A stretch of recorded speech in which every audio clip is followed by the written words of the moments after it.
사랑하고 축복합니다. 오늘도 우리의 삶에서 교회의 머리이신 주님을 인정하고 또 증거하시는 복된 삶이 되시기를 주님의 이름으로 축복합니다. 오늘 말씀은 교회의 사명이라는 제목으로 말씀을 나누겠습니다. 오늘 본문은 고린도전서 6장 1절에서 11절까지의 말씀입니다. 너희 중에 누가 다른 이와 더불어 다툼이 있는데 구태여 불의한 자들 앞에서 고발하고 성도 앞에서 하지 아니하느냐? 성도가 세상을 판단할 것을 너희가 알지 못하느냐? 세상도 너희에게 판단을 받겠거든 지극히 작은 일 판단하기를 감당하지 못하겠느냐? 우리가 천사를 판단할 것을 너희가 알지 못하느냐? 그러하거든 하물며 세상 일이냐? 그런즉 너희가 세상 사건이 있을 때에 교회에서 경히 여김을 받는 자들을 세우느냐? 내가 너희를 부끄럽게 하려 하여 이 말을 하노니 너희 가운데 그 형제 간의 일을 판단할 만한 지혜 있는 자가 이같이 하나도 없느냐? 형제가 형제와 더불어 고발할 뿐더러 믿지 아니하는 자들 앞에서 하느냐?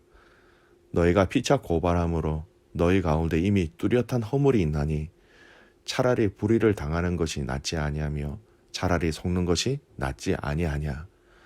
너희는 불의를 행하고 속이는구나. 그는 너희 형제로다.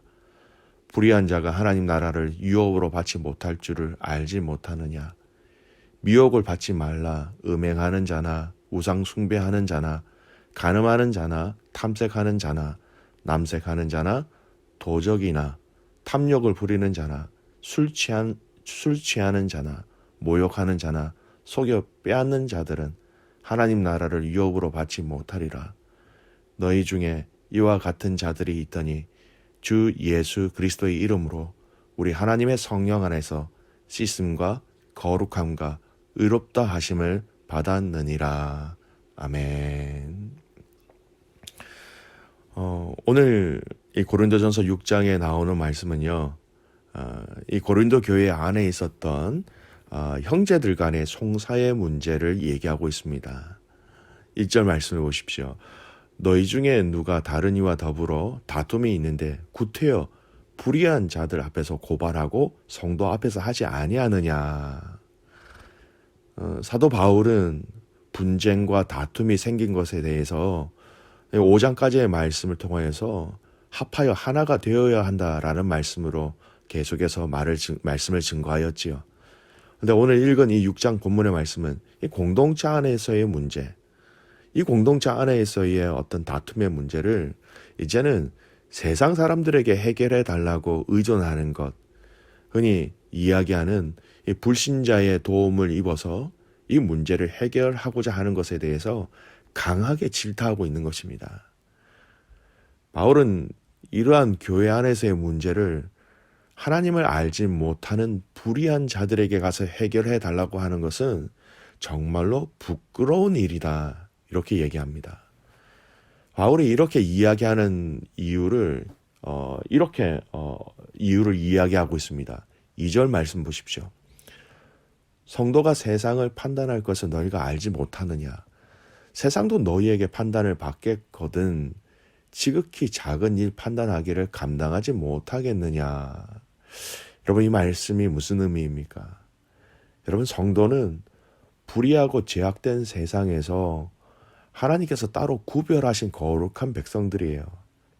이 거룩한 백성들이 세상을 향하여서 불의가 이것이다 이렇게 이야기해 줄 수 있는 사람들이다라는 것이죠.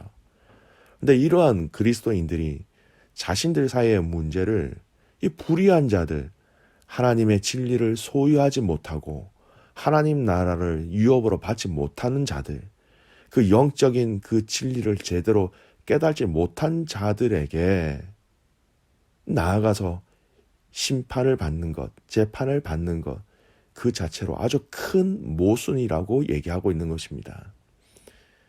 이런 점에서 고린도 교인들은 스스로 지혜 있는 자들이라 자부했지만 사실은 불의한 재판관들에게 거룩한 자들이 재판을 받는 이 모순을 파악하지 못할 정도로 그들은 영적으로 미련한 자들이었습니다. 그들은 하나님의 자녀로서 그 고귀한 신분을 가진 자들임에게도 불구하고 스스로 낮은 위치로 내려가 버린 것이었습니다. 정리해보면 이런 의미죠. 1절 말씀은 바울은 교회 내의 분쟁을 세상 법적에 제소한 사례를 지적하면서 2절 말씀에 보면 성도가 마지막 심판날의 심판자로서의 역할을 수행할 아주 고귀한 신분이라는 것을 상기시키면서 이 고린도 교회를 책망한 것입니다. 여러분, 이 말씀은요, 세상 끝날 그리스도께서 집행하시는 마지막 그 심판 때에 예수 그리스도를 믿는 그리스도인들이 함께 참여한다라는 것을 기억하셔야 됩니다. 마태복음 19장 28절 말씀이에요. 예수께서 이르시되 내가 진실로 너희에게 이르노니 세상이 새롭게 되어 인자가 자기 영광을 보좌에 앉을 때에 나를 따르는 너희도 12 보좌에 앉아 이스라엘 12지파를 심판하리라. 세상 마지막 날 심판 때에 심판주가 되신 그리스도와 더불어서 세상을 심판할 사람들이 현세에 일어나고 있는 형제 간의 사소한 분쟁 하나 판단하지 못하는 것은 말이 되지 않는다. 강한 질타가 있는 것입니다. 하나님의 비밀을 알고 하나님의 지혜를 알고 있는 너희가 장차 그리스도와 함께 심판하는 자리에 있는 너희가 이 땅에서 심판을 받아야 할 자에게 다시 심판을 받는다라는 것은 도저히 사도 바울은 용납할 수 없는 문제로 얘기하고 있는 것이지요. 3절은 또 이렇게 얘기합니다. 우리가 천사를 판단할 것을 너희가 알지 못하느냐. 그러하거든 하물며 세상 일이랴. 베드로후서 2장 4절 말씀해 보면요. 하나님이 범죄한 천사들을 용서하지 아니하시고 지옥에 던져 어두운 구덩이에 두어 심판 때까지 지키게 하셨으며, 여러분, 범죄한 천사들, 마귀들에 대한 심판에도 믿음의 성도들이 주와 함께 심판할 것을 얘기하는 것입니다.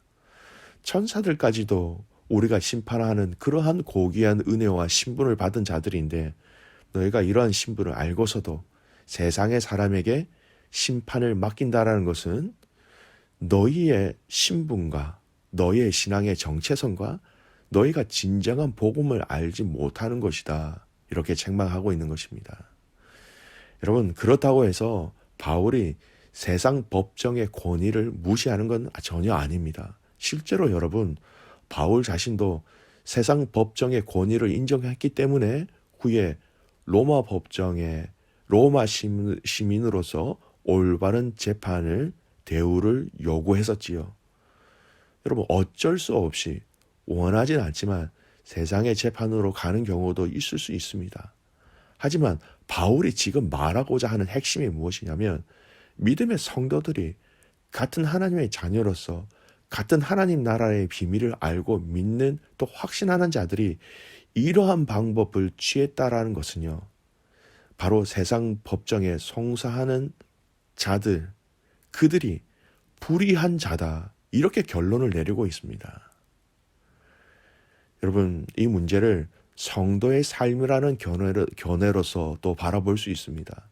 여러분, 7절 말씀에 보면 바울은 성도들이 피차 세상 법정에 송사하는 것을 뚜렷한 허물이다, 이렇게 얘기하고 있습니다. 이 허물이라는 것은요, 헬라어 단어로 헤테마라는 단어입니다. 헤테마. 근데 이 헤테마라는 단어는요, 패배라는 의미가 있습니다. 성도는 세상의 기준과 가치관으로 살아가는 사람이 아니지요. 성도는 하나님의 말씀과 가치관으로 믿음으로 살아가는 사람들입니다. 그런데 세상의 법정으로 가서 성도들 간의 송사를 하는 것, 하나님의 자녀로서, 하나님의 성도로서 이미 패소한 것이다, 진 것이다, 이렇게 얘기하고 있는 것입니다. 여러분, 형제 간의 사랑을 포기하고 잃게 되는 것이기 때문에 뚜렷한 패배예요. 사단의 미혹에 걸려 형제끼리 다투는 일이기에 또한 이것은 사탄에게 뚜렷하게 지는 패배가 되는 것이지요.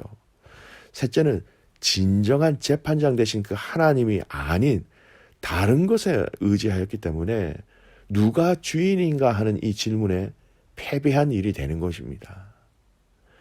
여러분, 마지막으로 바울은 이 세상 법적에 송사하는 사건을 이렇게 풀어서 쭉 설명을 내리고 있으면서 마지막으로 이 고린도 교회 가족들에게 결론으로 더 하고 싶은 말이 따로 있어요. 여러분, 9절에서 11절 말씀을 좀 보시기 바랍니다.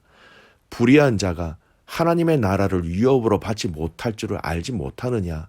미혹을 받지 말라. 음행하는 자나 우상 숭배하는 자나 간음하는 자나 탐색하는 자나 남색하는 자나 도적이나 탐욕을 부리는 자나 술 취하는 자나 모욕하는 자나 속여 빼앗는 자들은 하나님 나라를 위협으로 받지 못하리라. 너희 중에 이와 같은 자들이 있더니 주 예수 그리스도의 이름으로 우리 하나님의 성령 안에서 씻음과 거룩함과 의롭다 하심을 받았느니라. 여러분, 9절에서 10절까지의 말씀은요, 불의한 자들이 하나님의 나라를 위협으로 받지 못할 것을 얘기합니다. 불의한 자들의 행동을 구체적으로 열거하지요. 음행하는 자, 우상 숭배하는 자, 간음하는 자, 탐색하는 자, 남색하는 자, 도적이나 탐욕을 부리는 자, 술 취한 자, 모욕하는 자, 속여 빼앗는 자.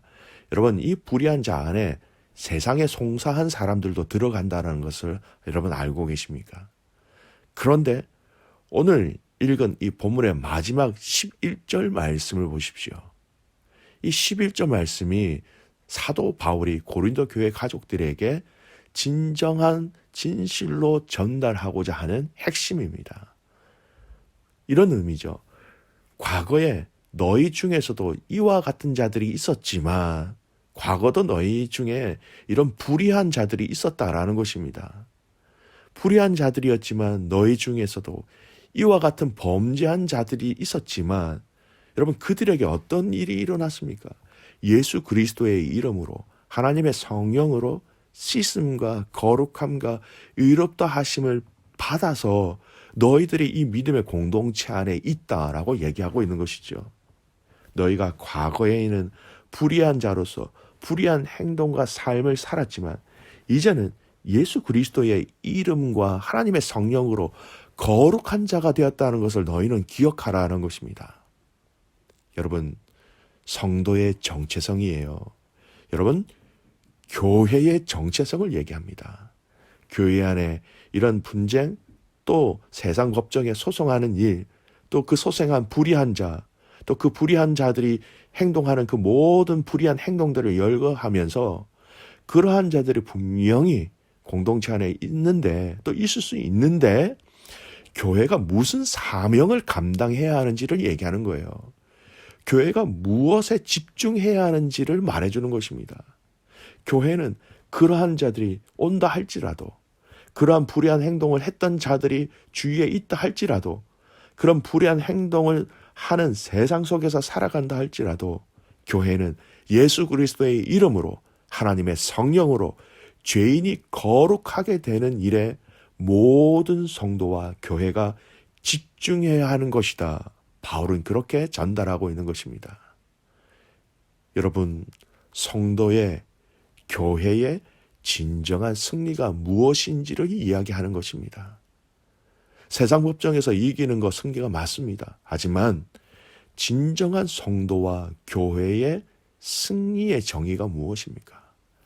예수 그리스도의 이름으로 불의한 자들이 그 성령의 능력으로 하나님의 자녀가 되어서 의로운 자, 복된 자, 예수 그리스도를 진정으로 주라 시인하는 자들, 그렇게 시인하는 자들로 세워나갈 수 있는 그 사명을 감당하는 것이 교회의 진정한 사명이라는 것입니다.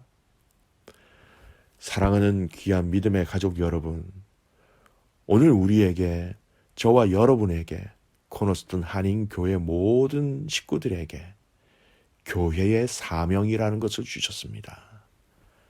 우리에게 주신 이 사명, 불의한 자들이 믿음의 공동체 안에 들어올 때마다, 예배를 드릴 때마다, 우리를 만날 때마다 그들이 예수 그리스도의 이름을 알고 하나님의 그 성령을 경험함으로 말미암아 죄가 씻어지고 그들이 거룩해지고 그들이 의롭게 되는 그 축복의 사명을 우리가 감당해야 하는 것입니다. 귀한 믿음의 가족 여러분, 오늘 저와 여러분이 성도와 교회로서 우리에게 맡겨주신 이 사명을 끝까지 감당하는 복된 가족들 되시기를 주님의 이름으로 축복합니다. 아멘. 기도하겠습니다. 살아계신 아버지 하나님, 감사와 찬송과 영광을 올려드립니다. 믿음의 성도와 믿음의 교회에게 주신 하나님, 우리의 이 사명, 하나님 끝까지 감당해 나가는 귀한 믿음의 가족들 되게 하여 주십시오. 하나님, 믿음의 교회와 믿음의 성도가 가는 곳곳마다 예수 그리스도의 이름을 증거하게 하시고 하나님의 성령의 도우심을 간구하게 하여 주셔서 불의한 자들이 의로운 자가 되게 하시고 거룩한 자가 되게 하여 주셔서 하나님 나라의 백성들이 더욱더 많아지는 놀라운 그 사역과 사명에 하나님 우리와 교회를 사용하여 주시옵소서. 예수 그리스도의 이름을 부를 때마다, 성령의 도우심을 구할 때마다 하나님 우리의 삶 속에서 이런 놀라운 역사를 체험하는 복된 날, 복된 성도, 또한 복된 교회가 되게 하옵소서. 오늘 하루도 우리가 믿음으로 승리하는 날이 되기를 간절히 소원하며 살아계시는 예수님의 이름으로 기도드리옵나이다. 아멘.